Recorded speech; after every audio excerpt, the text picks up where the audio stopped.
আসসালামাইকুম বন্ধুরা, আমি রোকেয়া কুকস থেকে রোকেয়া বলছি। এই দেখেন মরিচ, পেঁয়াজ, রসুন কেটে রেখেছি। আমি আজকে ২ পদে রান্না করব। এই যে পেঁয়াজটা আমি ভালোভাবে তেলের মধ্যে ভেজে নিচ্ছি।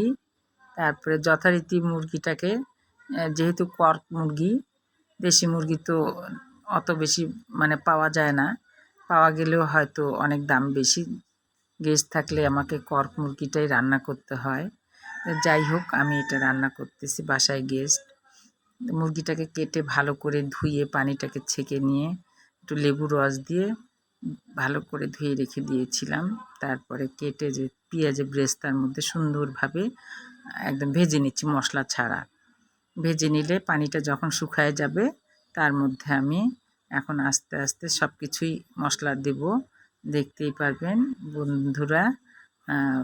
আমি ছেলে মেয়ে সবাইকেই বলতেছি, দেখেন আপনারা, আমি এখন সব ছেলেরাও রান্না করে, মেয়েরাও রান্না করে, উভয়ে সাহায্যকারী। এখন লোক পাওয়া যায় না, হেল্পিং হেল্প, যার কারণে দেখা যায় যে সাহেবও রান্না করে, মিসেসও রান্না করে, সবাই এখন রান্না করে, ছোট বড় সবাই যেটুকু পারে রান্না করার শেখে, চেষ্টা করে। রান্না হলো একটা আর্ট, এটাও একটা সাবজেক্ট, যে রান্না সুন্দর করে করতে হবে। দেখেন ছেলে মেয়ে সবাই এখন কোর্স করতেছে। আমাদের সময় হয়তো বা এটা ছিল না। আমরা মা, খালা, চাচা, চাচিদের রান্না দেখে, ফুফুদের রান্না দেখে বড় হয়েছি।